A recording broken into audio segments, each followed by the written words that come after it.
In 1954, on a field in Oxford, England, Roger Bannister did the unthinkable. He ran a mile in less than 4 minutes. He ran it in 3:59. At the time, 3 minutes and 59 seconds was just impossible. It was physically, medically accepted that the human body could not achieve it. And despite all of that, Bannister did it. Roger Bannister, the runner, went on to become Dr. Roger Bannister, the neurologist. And neurologists study what the brain tells the body. What we tell ourselves we can do is incredibly significant. And what I've come to learn is whether you think you can or think you can't, you're probably right. My name is Dan Klein. I'm a husband and father, and I'm a cancer survivor. January 13th, I believe I was just told I have cancer. I was diagnosed in early 2014 with stage 2 Hodgkin's lymphoma. 6 months of chemotherapy, 17 rounds of radiation. Prior to all that, I had set a goal to dunk a basketball. I was turning 40 and seemed like a good stretch goal, and I worked hard, but I just couldn't do it. Wasn't even close. I turned 40 and cancer rolled in. I went through all that, and all that puts you through physically, emotionally, spiritually, and I came out with a different perspective.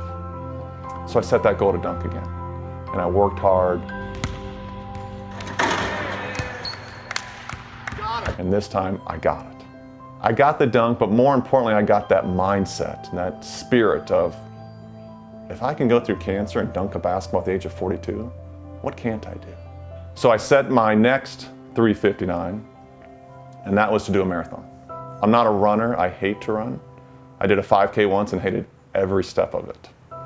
But I can walk, and I know what it's like to be able and capable and then not be able to walk. I know what it's like to have to fight to get out of bed. So I did the Bowling Green Marathon. The kids met me around the last curve. Natalie escorted me down the final 100 yards, and Claire met me at the finish line with my medal, her cute smile, and a hug. And from there I just kept going. I did 2 more marathons. But I learned the 3:59 spirit is not just about physical achievements or overcoming physical things. It's those things we've always wanted to do, those things that you tend to put off.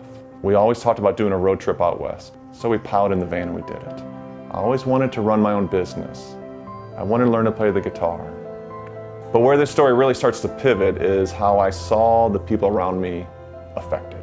And I saw how they started setting their own 3:59s and how they got all the benefits of cancer without having to go through cancer. And so as they started to do their own 3:59s, I realized this was more of a calling for me. I set out to write the book, My 3:59, The Man I'm Called to Be. But I've had the chance to share the 3:59 message and spirit in different settings, the professional settings, as well as spiritual and religious settings at retreats and with youth groups. And what a wonderful blessing it is to me to be able to share that gift with other people. So let's bring it all home. Roger Bannister, here's what I see when I see this picture.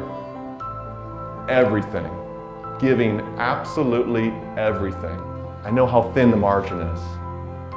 And I know how quick that can go away. And I know for a fact one day it will go away. And I'm okay with that. So when I stand in front of God, that's the look that I want on my face, that I've given absolutely everything, that I've lived my life on the tracks, not on the infield, not watching life go by. There's never a better time than right now to do what you always wanted to do.